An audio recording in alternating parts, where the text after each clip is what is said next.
I'm Kevin Stevens, a native Pensacolian, husband, father, and U.S. Navy veteran. But that's not what this is about.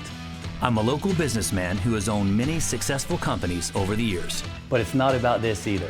Recently, I ran for public office and was elected to a seat on the ECUA Board of Commissioners. So what's this about? It's about an elected official who will serve his community and hold his fellow elected officials accountable. All while making local government more transparent. Join me in making Pensacola a better place to live, work, and play.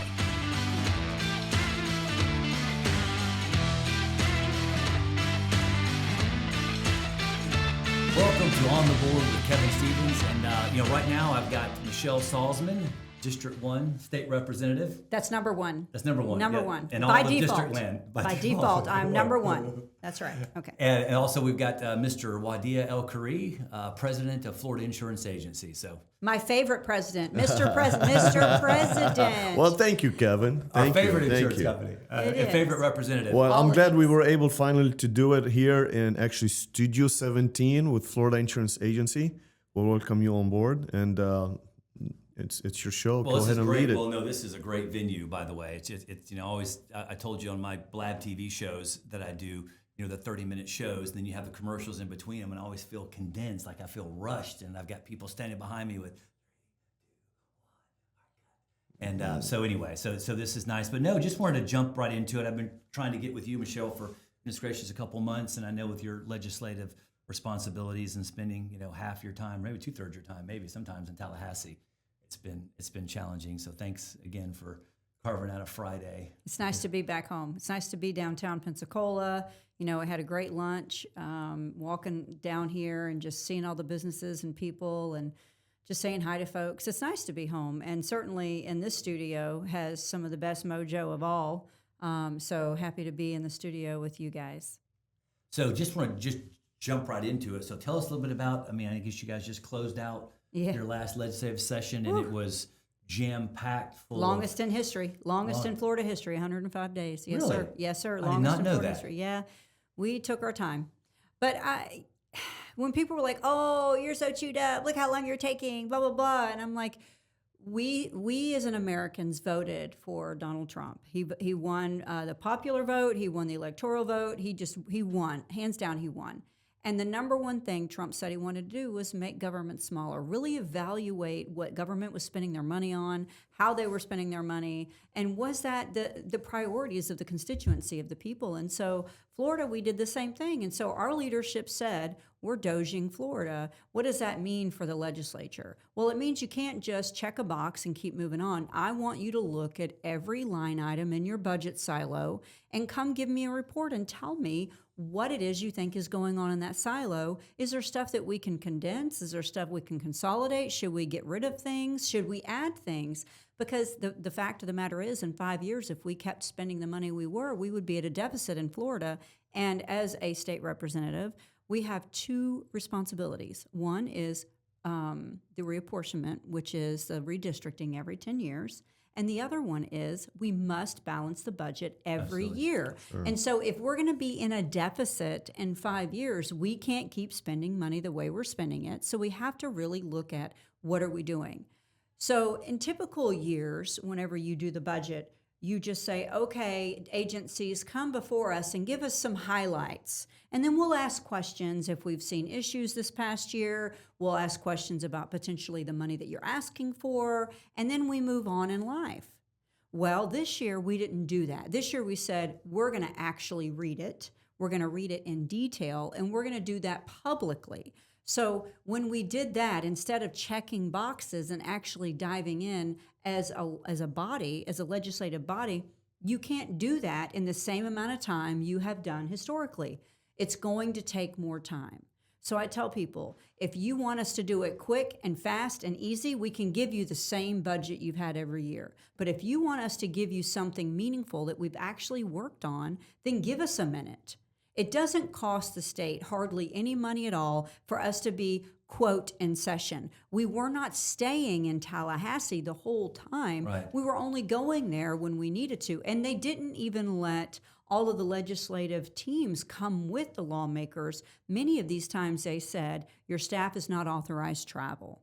And by the way, when we were in extended session, we weren't even getting paid session subsistence, which is still not the same price of a hotel. We were getting $80 a day to be there. Well, I can $80 a day. Well, I can tell you definitively. I mean, state representatives are, for the work they perform and the minimum amount of pay. Yeah, $29,000. It is unbelievable. Most people don't know that. Like Yeah. most people don't realize that it's less than $30,000 a It year is. for a state representative, and I mean, and that's less than what we make on the Right. ECUA board. Right. Right. Well, it's less than poverty. If that was my only income, I would be on we're- welfare. And I know, but the time commitment, because you Yeah. guys are going over there weeks at a time, Mm-hmm. like weeks at a time. So I don't know how. I mean, most jobs are not going to let you. You're going to use that That's right. vacation time pretty damn quick. You're right. So You're right. Again, That is I don't an know how issue. you can really hold a full-time job and do that. So that's a huge. Yeah. That's why. I And then tell with people. $80 a day reimbursement, a hotel is not $80.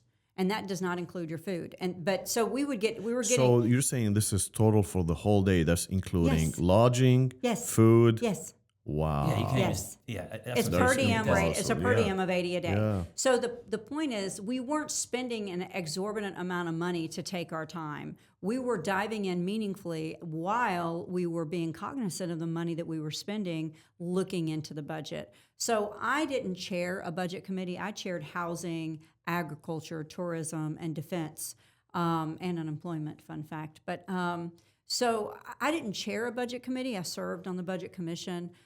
But I know that the perception created by a lot of folks was that we were wasting money, that we were taking too long. But then when you ask them, do you want us to meaningfully look at the budget, or do you just want us to do the same thing? Oh, I want you to meaningfully look at the budget, then give me a minute. So while I wasn't one of the ones making those decisions, I did have a say in some of this, and I certainly, as a fellow lawmaker and a member of the Republican body, I have a big say in the things that we do. So I want to make sure that people understand that while it was the longest session in history, we also spent more time diving into all of the components of the budget than we have done in history that anybody can remember. So it's good that we did it. Whether or not you agree with where we landed, that's irrelevant to me. What's relevant at the moment is we tried to give taxpayers the due diligence that they voted for.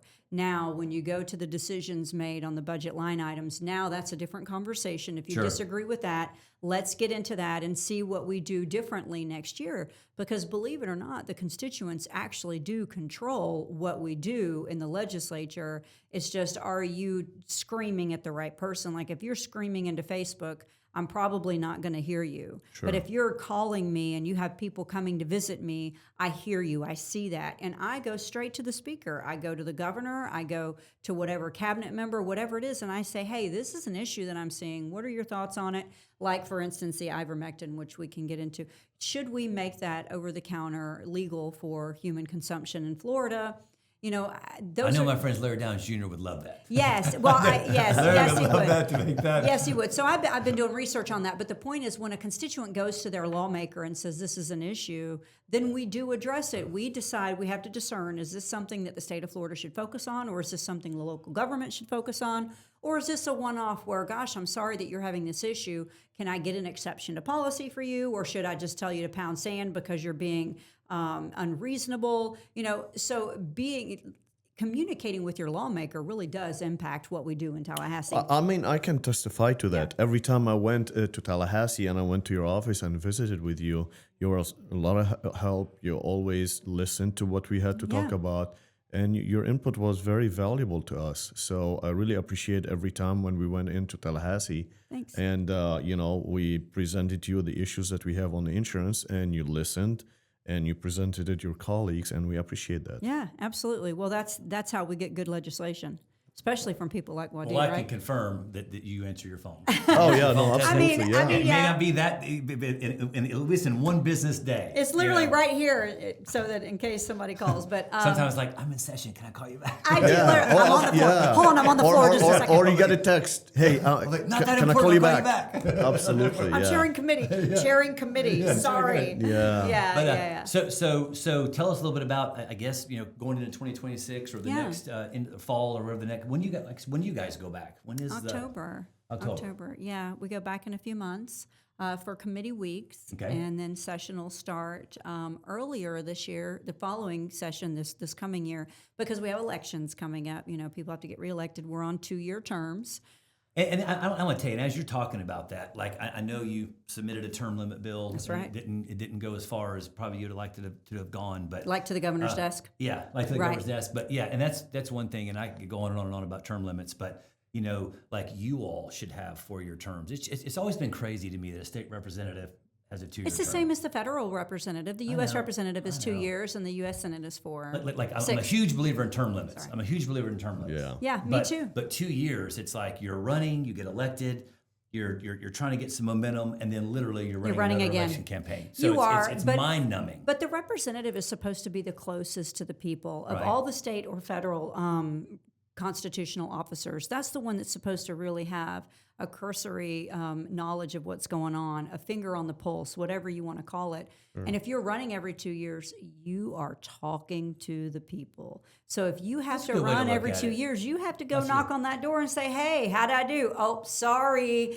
didn't mean to do, you know. So you are held more accountable. Yes, I think it's a matter of accountability and a matter of staying close to the people. It is a lot of campaigning. You spend more time Mm-hmm. campaigning than you do lawmaking. But there again, You're if having you're to not engage with talking, the yeah, people. if You're you're not having to engage with the engaging people, with so- these people, then how do you even know what they want? I love campaigning. I love meeting with people. As y'all know, I love going to events and supporting all the things because I can see firsthand what's really going on. A lot of people don't even know how to articulate what the problem is. They're just living in it. And if you go and be with them and listen to whatever it is they're going through, then you can say, oh, that's actually not this, it's that. And I'm going to go handle that right now, you know? And so you get that whenever you actually communicate with the person directly. So I'm not opposed to the every 2 years because the representative is supposed to be the closest to the people. The senators are a little bit more disconnected because they service a lot larger of a geographical area, 3 times the amount of constituents. So they're not going to have their finger on the pulse as much as a state representative would. And whenever state representatives go to senators and say, hey, we're having this issue, most of the time the senator's like, thank you, I needed to know that. So we are a direct line of communication to the senator. So if there's an issue locally, I can go to Don, President Gates, Senator Gates, Daddy Gates, whatever you want to call him. My friend is what we'll call him because he is. He's been a friend to me for many years, and one that actually I can say that even for the 10 days I ran for Congress, for all the different times when I first ran for office, before I ran for office, when I was a PTA president, just when I was nobody in the world, Don has always been a friend. But I can go to Don and say, Don, I'm seeing this. And he is like, well, tell me what I need to do to and fix he's it. very engaged. I can tell you Yes, personally speaking, yes. Senator Gates is extremely engaged. I mean, with the community, we're just blessed enough to have him here in our area. So maybe we see him more than some folks do. But he's Yeah, definitely and I want him to stay. active, You know, very active. people say, "What do you want to do with Senator?" I said, "I want him there." You know, he provides a level of stability that we need currently. We have a red shirt freshman lawmaker that just got elected, Nathan Boyles. That means that he'll be in for 1 year and then he gets 8 years. So we have a freshman lawmaker in District 3. District 2 is terming out, so we're going to have a freshman lawmaker there, and I'm terming out in a couple of years. So we need some continuity and leadership, and Dawn provides a really good, stable, a steady hand in the conversation. So I'm glad we have Dawn. I think it's the best choice where we're at currently, and so I hope that we get to serve with him for more years to come. But So he's a good Michelle, partner. you mentioned it is election coming up, so you have one more term and you're going to be termed out. Is That's that correct? right. That's right. Because term limits are important. Sure. So Yes. what's next for Michelle? We'll see. You know, we thought we had the cards laid out last time, and then God shifted everything. So I have shifted my actions, and I am more so focused on now and planning for the future by way of I'll be termed out in 3 years. And if Don does not run for his second term, then I would roll right into the Senate should I choose to run for Senate. So focused on what does that look like? What coalitions do I need to build for that? How can I make sure that if I did run for Senate that I was the best candidate possible? I was meeting with some folks yesterday. We were discussing large strategies, like big strategies. It was some folks with the Trump team, and really just diving into, I don't want to mess anywhere. So if we can have a solid candidate, kind of like Kevin, I was talking to Kevin Stevens over here. I'd like to see him in the county commission seat someday. You don't want to have a whole bunch of candidates that have a lot of support, because it creates a huge mess. Sure. You want a couple of really good candidates. You divide the votes. Yeah. So you Sure. want a couple of really good candidates where you're listening and engaged, and then you can make a decision. So if I can put myself in a position where there's not a bunch of people that are like me in the race, it'll be easier for folks to make that choice. They'll be like, okay, is it going to be Michelle, or is it going to be Crazy Pants, or is it going to be this independent? So I want to clear the field of as much as possible, and in order to do that, you just have to make sure your coalitions are there. But we'll see where we're at. I mean, I'm good with going home. I can't tell you how much I have lost from being a state representative. It's really disheartening, to say the least. You get put through a lot. People judge you for everything you do. You're constantly, I can't go anywhere in the state of Florida without somebody recognizing me. So you never get to turn it off. And then you're held accountable for every single thing that you do and say and wear and buy and drive and sit and where you're at. And that's fine. I raised my hand, and I swore I would protect and defend the Constitution and serve these constituents. But I'm okay if I go home and just be grandma.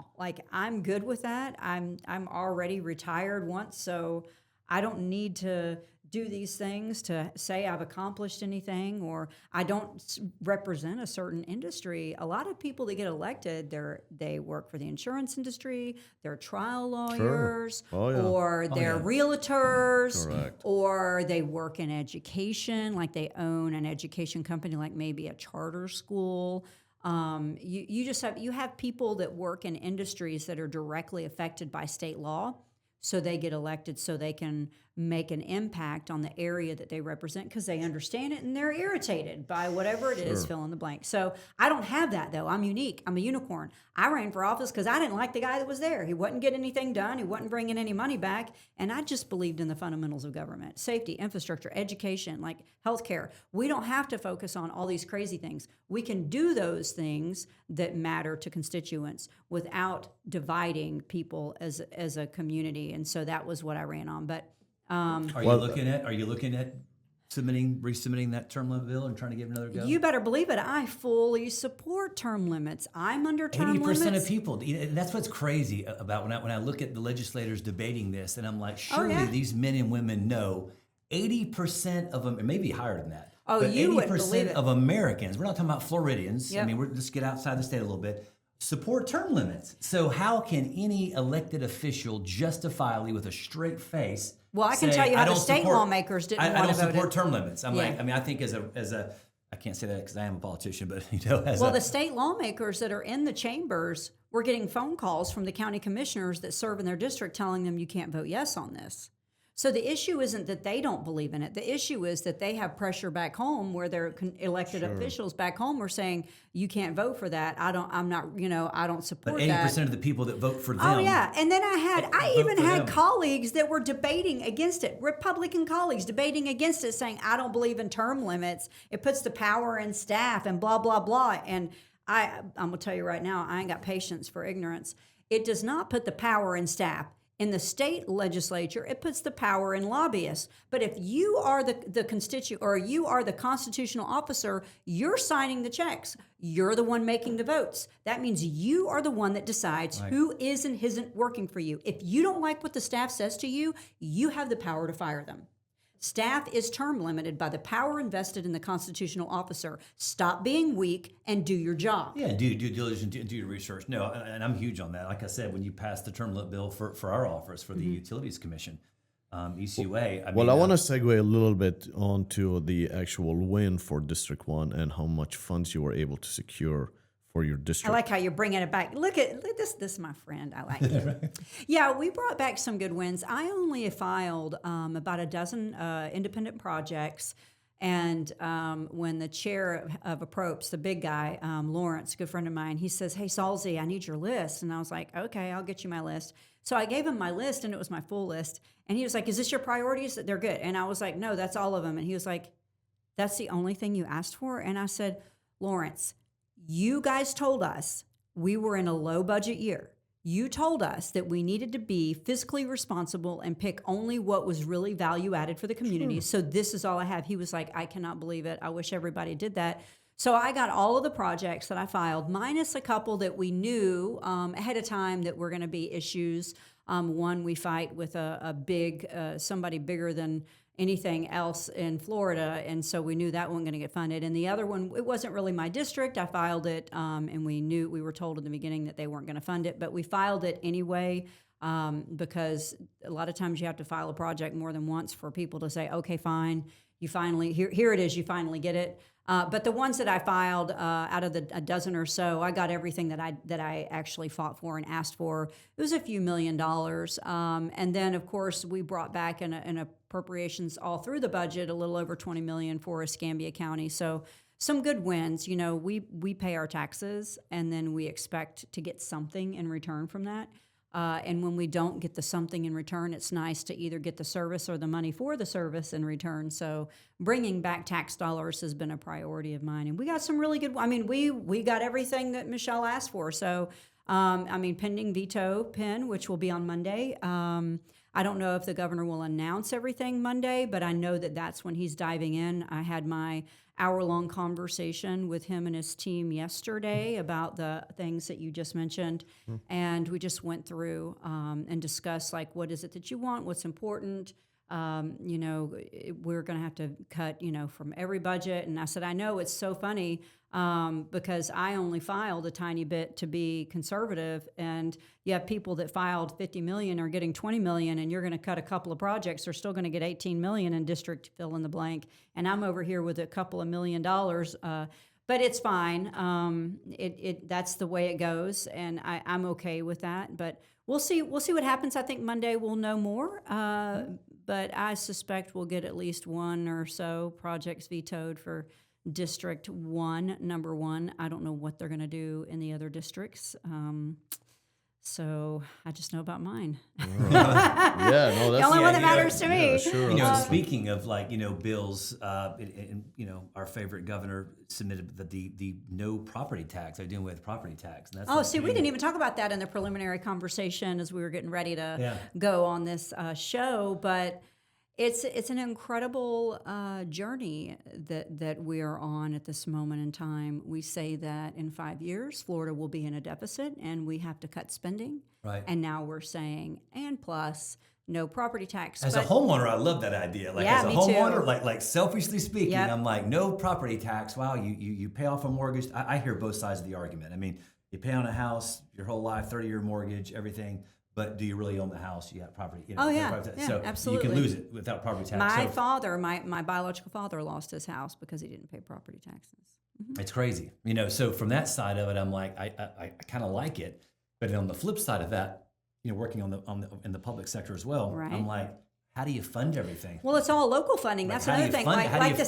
Like state government's like, okay, we'll get rid of property taxes, and then the locals are like, oh my God, that's my money, right? We don't fund state projects through local taxes. That's going to be your fire, your police, your city and county infrastructure, your parks and rec, there's so many things. The fundamentals of government will be defunded if we don't do this. Because that's what's funded with property tax. That's exactly what's funded with property taxes. But nobody I was wants watching DC, who God bless him, man. He is awesome. When it comes, he responds to comments on Facebook that does. I would not. I'm just like, buddy, good for you, because I would not even responded to some of the nonsense that he gets. And so, I don't either. So, I catch myself a lot of times. I'll probably type the whole paragraph.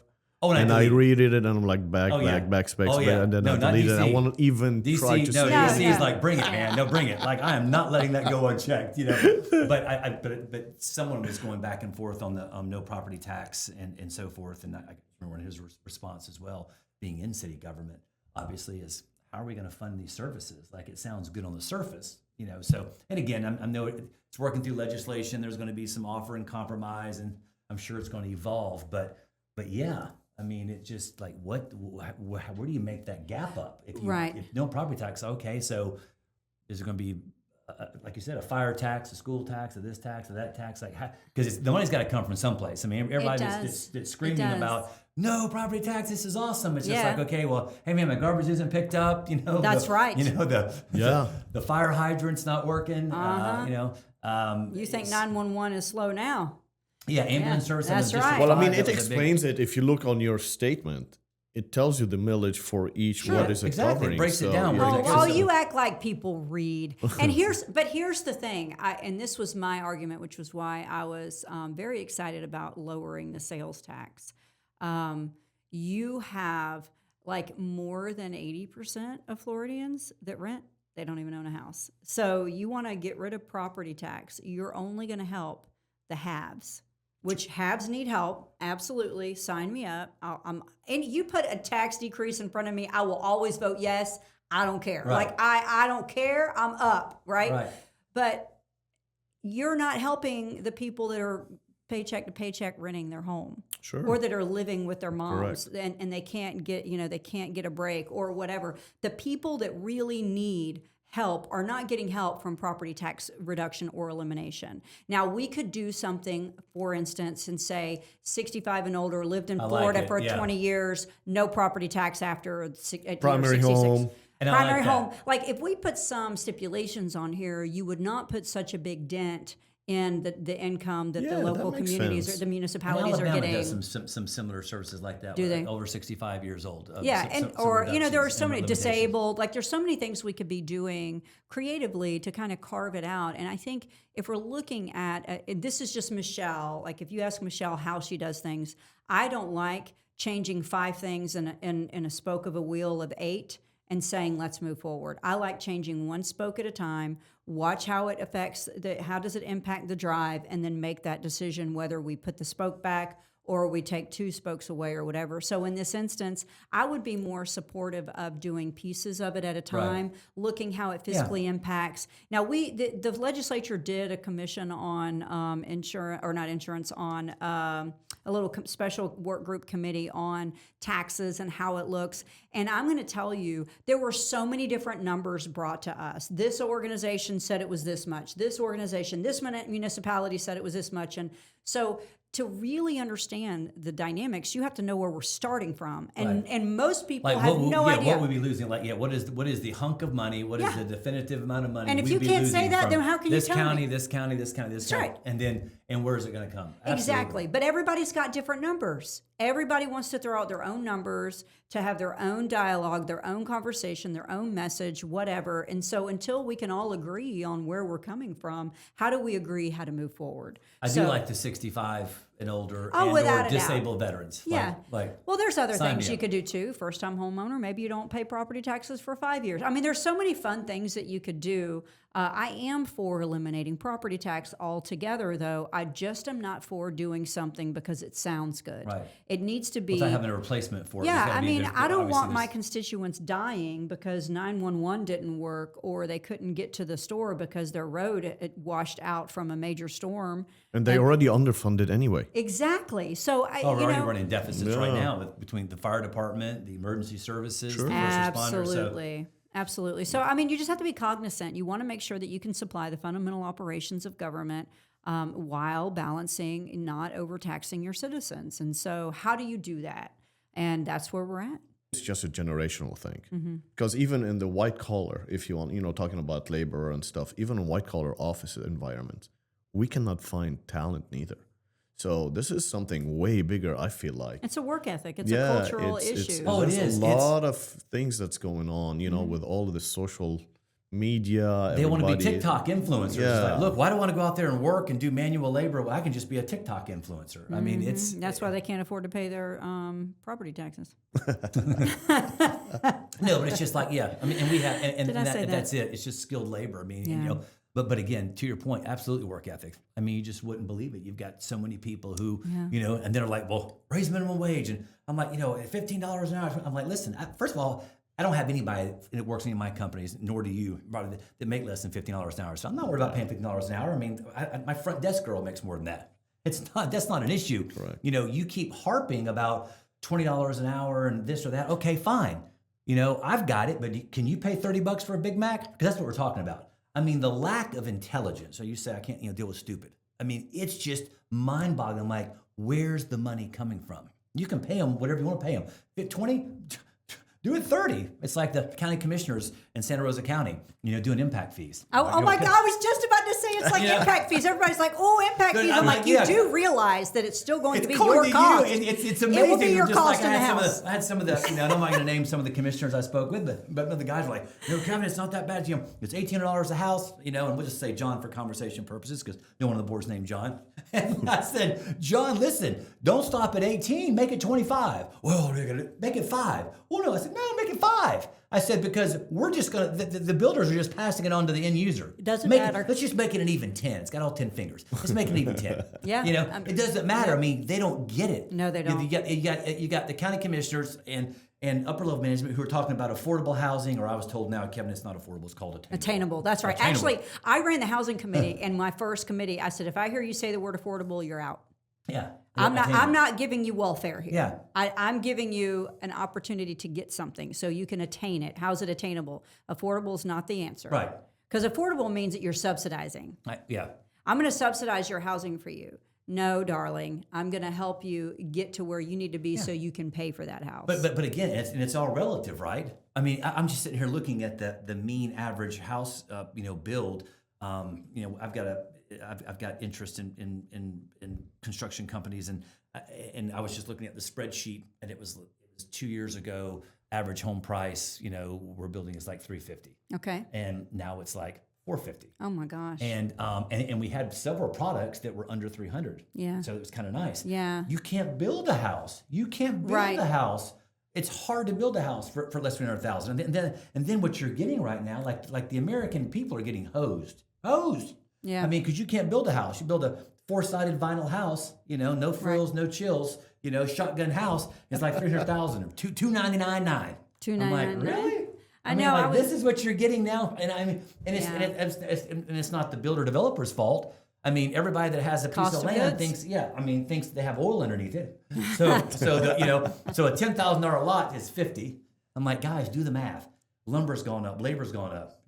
You deported all the framers. Insurance. And insurance, when insurance goes up, it's not Insurance. just for the residential. Yeah. Insurance is across the board. The business needs to be insured. The contractor needs to be insurance. Impact fees, which is what you said, has to be included, that you got to fund infrastructure somehow. Then you've got the taxes. There are so many things that go into what the permitting.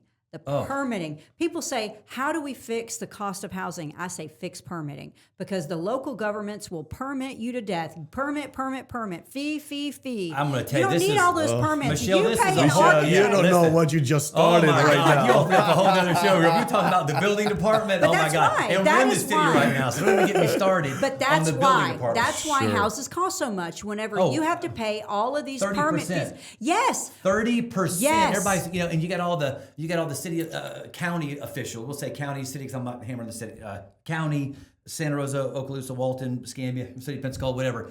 The building departments. I mean, you're talking about 30% of the house. Yep. Again, I mean, my gosh, it's mind-boggling. The permit fees, the reinspection fees, Right. the triple reinspection fees. Right. I mean, I've got plumbers who have sent me letters, and I've had some of our partners say, Kevin, here you go. Like this plumber is charging us $2,800 more to do plumbing in this particular county or municipality than That's they are right. over here because Well, of the we had permit that issue, and the yeah. regulation. And Well, I'm like, and the this water is a management major district. plumber. And What are I'm those like, things called? The retention ponds and the requirements they were having in Santa Rosa for developers, and the water management district was like doing this big juke, and it was a big mess. We cleaned it up. It's a lot better now, but my point is, a lot of people don't understand that those permitting fees that you just said, 30%, if we could get that under control at the local government level, then the cost of housing would be lower, attainable housing would happen. Well, and the process is they don't understand carrying cost. As an investor, as a financer, I'm carrying that interest on that Time So construction it equal takes money. me of the house. 6 months Time longer. equal money. That's Yeah. right. 6 months longer to build this development. Correct. Then that means I have to charge these people 6 months longer worth of how much it costs me to do Oh, it. And if you're 100%. making me wait 30 days to inspect something that an architect already signed off on, what are you doing? Why do you need to come over here and tell me you don't like the way my design is? You're not the architect. You're a bureaucrat that is sitting in City Hall telling me how to do it. Dude, I'm so in with you. yeah, That's what I learned this year as chair of Housing, Ag, and Tourism. I learned that we need to preempt local government on all this crap, which is why I empowered all the members of the legislature, went to Senator Gates, and I said, anything you can do to limit local government's ability to provide all of these various bureaucratic red tapes, I am all in, which was part of what we did with the ADUs. I don't know if you remember, we talked about making ADUs available to all communities. Here in Pensacola, started here. We had conversations here, and then I took it to leadership. I said, I want to make it where every city in Florida has to have a plan to approve ADUs. So now we passed that bill, it's signed. So looking forward to seeing what all of the different cities, I know DC Reeves was very for it. He was not against it. But if we can allow for family members to build in their, in the back, an ADU, you could use it 100%. for your kid, you could use it for your in-law, you could use it for Airbnb if your municipality so inclined. Well, and you're talking about staff and staff, and it's overreach is an understatement. I mean, Right. you've got parcels of land that are zoned for multifamily, whatever the case may be. It's like, well, we got the permit, it's zoned, it's ready to go multifamily, and you'll have staff in various municipalities like, well, I don't want you building that there. What do you mean? Well, sue me. Yeah. I mean, literally, it's like, look, it's zoned for X. So first off, we need more attainable housing. We need more density here. Mm-hmm. The community's screaming, for additional housing, attainable housing. We're here to build it, but staff is saying we don't like it. We don't think it fits. Yeah, in the somebody area. that just got the where's job like 2 years definition ago. that's saying, Yep. what this fits. It doesn't matter. He makes $50,000 a year. He don't care. He's he's got all the power, and he just doesn't feel like it. I remember, Yeah. Grover came to our, and it was with Kareth was here at the time at the city. And when Grover was mayor, and he came to the NHBA event, we had all the builders there, a lot of the builders there. And we were just talking about, hey, and I'm not just picking on the city, we got the Escambia, Santa Rosa County, so just building departments in general. But the big problem was it's how long it takes, how slow it is, how cumbersome it is, how how the phone calls, the lack of phone calls, communication, Yep. carrying costs, the undue burdensome. It's not in the code book, but I'm the authority having jurisdiction, so what I say goes stuff. And I remember, and then Grover saying, well, we don't have a lot of, we're lacking staff. Kara's like, we don't have the manpower, and I'm like, look, buddy, really easy. We'll all pay $100 more a permit. Everybody's like looking at it. I said, we'll pay for it. You need the money. If you're saying you don't have money, we'll pay for it. The builders will gladly spend an extra $100 per permit, and you go run ads all over the United States. We got the best beaches in the world. In my opinion, Florida is the best state in the world to move. Hell, everybody wants to move here. No, say it's Florida. not. It's the worst state. You really don't want to be here. Please don't move here. It's horrible. You will not like it at all. Has anybody told you how hot it is? Yeah, very Just hot. think about that. Hurricanes. Yeah, hurricanes. But that was the deal. We smell funny. We Just smell- don't come. But but again, just looking for solutions. Like, guys, everybody wants to complain. What's the solution? The solution was more staff. We get more staff. We got to pay more. I'm like, More look, bureaucrats, cities, more red tape. You can't. We'll fund the money. The private sector will fund the money to the public sector. to I hire saw these a people. post a couple of days ago. I don't know if it happened or not, but I believe DC Reeves is doing a town hall meeting in regard to all that. He did. subject. I was out of town. I I missed wanted it, to go. I yeah. missed it too. I was out of town and I saw it and I was like, darn Well, it. he's going to get, he's one of the few people, one of the few mayors I know that's going to be like, no, we need to fix that. He's, Oh yeah, because I believe whenever he No, first he's very proactive. Yeah, he whenever is. he first decided to run for a mayor, I went to one of his first fundraiser. That was a subject that he actually talked about. Yeah, he Yeah. wanted Well, to he talk was a about it. business owner. He was a business owner, so he experienced understands it. Yeah. Yeah, And so so- did Quint, one of his biggest Absolutely. mentors. So I mean, he lived as the chief of staff for Quint's companies. That's all they dealt with for a decade was the bureaucratic tape and the government issues. That's why they created Civicon, Center for Civic Engagement, to teach people how to advocate for themselves within government and be engaged in a way that was meaningful and productive. So yeah, I mean, they've lived it so long. He knows every facet of it, and I know that he is willing to do anything he can to make it better. So like I said, we're fortunate here. He was all about the ADU bill. Right. He's been all about all of the different things that just create limited government, limited red tape, and really empower citizens to do whatever it is to make it where they want to live, work, and play. So. Yeah, and that's a challenge even in my District 5, because on one hand we're like, look, we moved out there, to get away from the cookie cutter houses, Yep. I won't name this national builder communities, and it's like, but at the same time you've got more people moving out there. So, and it's like, well, I want growth, but I don't want it in my backyard. That's You know? right. And I tell people, listen, because I'm in a quandary, because on one side I'm like, that's why I moved out here. That's why I love it. I mean, ideas, been out to the house, you've been out to the house. I mean, I call it my happy place on my Facebook page, because I love it out there. No neighbors around me. But at the same time, I'm not selfish enough to think, or ignorant enough to think that everybody doesn't want that, And so that's what I tell a lot of my neighbors. I'm like, guys, look, these are God-fearing American taxpayers. They want to move out here too. So who are we to say you can't? You can move over there, but not You just here. got to be reasonable about it. You can't Zoning, be all or exactly. nothing. You can't be all or nothing. Correct. It's got to be like look, what fits out here? Because District 5, not all District 5, but you start getting out to the north end of the county, Molino, Barth. No, we don't need tract home subdivisions out there by no stretch of imagination. 1 acre lot, 2 at 3, 4 at 5 acre lot. Those are perfect. Those are great. Little areas. But again, it's just but districts 1 through 4 are different, So They are definitely not District 5.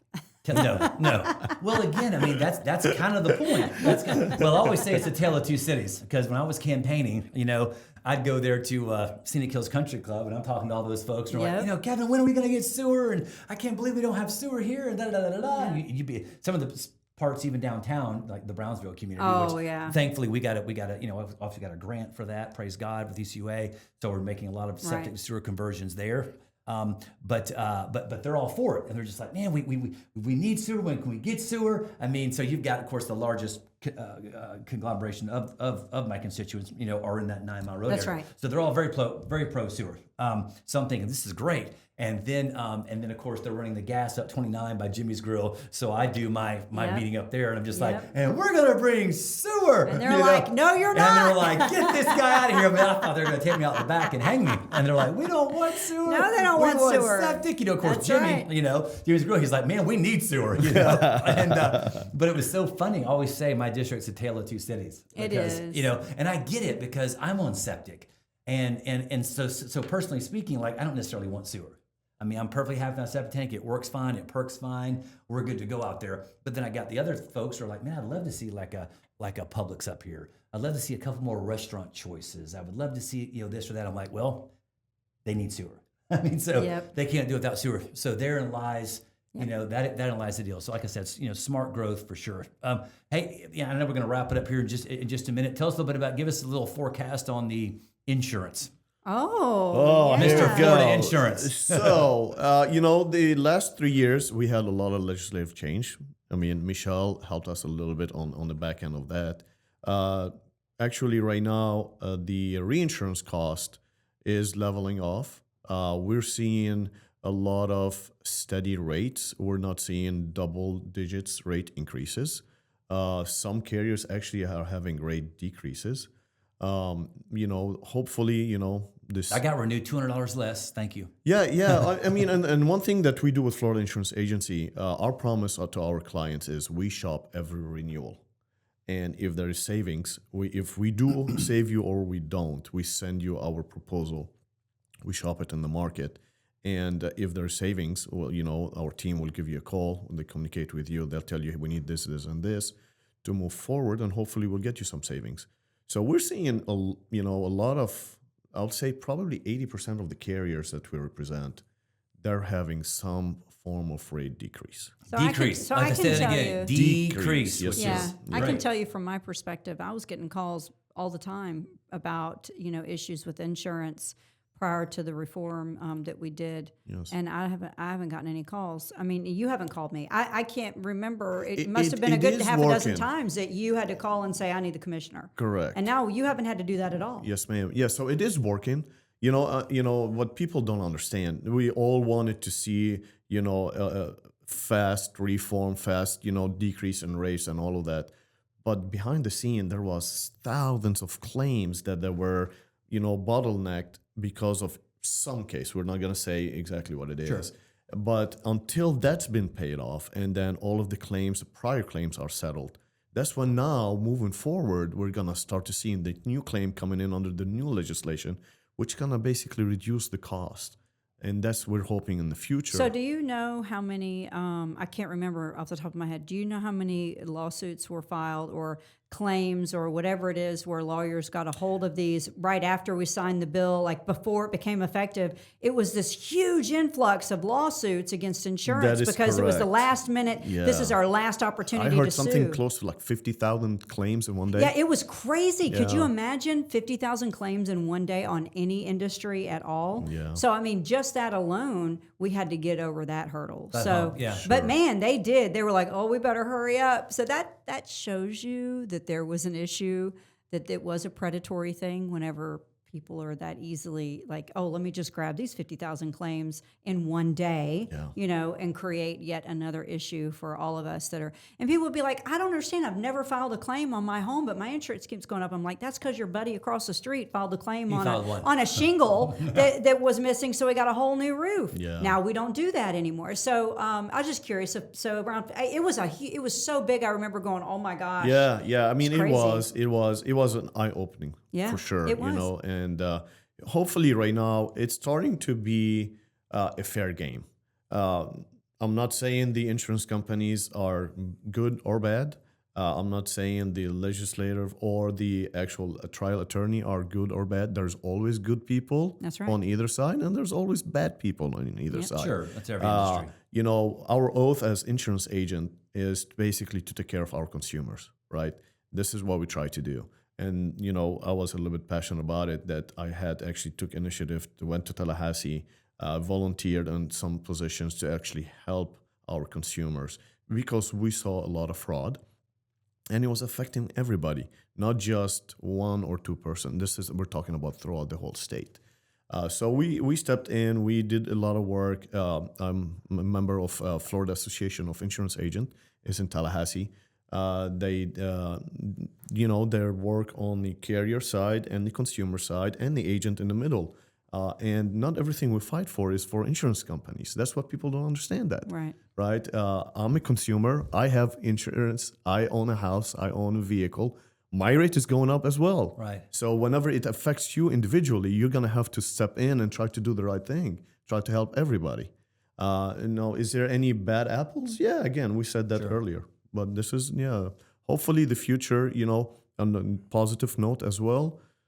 I was in the convention in Orlando last week. There was 8 new insurance companies that's coming into the industry. Which more competition in theory, not obviously you're not promising anything, but more competition typically drives down rates, makes it more competitive because you got more. Yeah, that's one angle. The other thing is availability, right? A lot of consumers or insured that I had, we couldn't get them insurance because either carriers went out of business, right? Or they don't qualify on certain underwriting criteria, because whenever the market is a hard market, insurance company, they make their qualification harder, right? Mm-hmm. So you'll go through an application and you'll ask all these questions. Well, sir, ma'am, that has to be fixed, or this has to be fixed, or they are oversaturated in this area. Now, by having more insurance company coming in our area here, it's going to open up more policies to be written. And it can sometimes derive lower cost, and it will help citizens, which is the insurance, the state, last to get resort. something off of citizens' books because it's kind of correct. Swelling. So overall, we should be in a better position. Okay, well, good. And just real quick, so let the folks know as of last week, there is no more fluoride in the water. So ECUA. So July 1st was the deadline. So we ended up hitting it a couple weeks sooner than that. So for all the folks, against pros, cons, we're also going to be doing some information on our website for individuals who want to have access to fluoride, whether it be mouthwashes, toothpaste, other supplements. We're not promoting it in any shape, form, or fashion, but there are going to be some links for those individuals that want to reach out to that. And then the ones that were against it, the fluoride, it is out. So last week was our last week that's in there. So made the July 1st deadline. And then, speaking of that, you had reached out to me, or I'd reached out to you. I don't know, we reached out together about the backpack giveaway, or the giveaway you did a few weeks ago or a month or so ago. We in are anticipation of this bill being Oh, passed. yeah, where we gave away the hygiene, the whole summers, where hygiene. we gave all the families of the entire elementary school, the kid and then a family of 4, the entire summer worth of toothpaste, toothbrushes. Some got mouthwash. We did soap and all that. But it all started with, if we're removing fluoride from the water, let's give the kids fluoride toothpaste. If they, because a lot of these kids that live in these communities, they don't have toothpaste. They just brush. They just Right, brush just their teeth with underserved water. communities, and I'm happy to donate to that one. Happy to donate to any future ones. Thank you for hosting us, and thank our audience for joining us for a long, extended episode of On the Board with Kevin Stevens. And hopefully, we'll see you back next month. Thank you so much. God bless.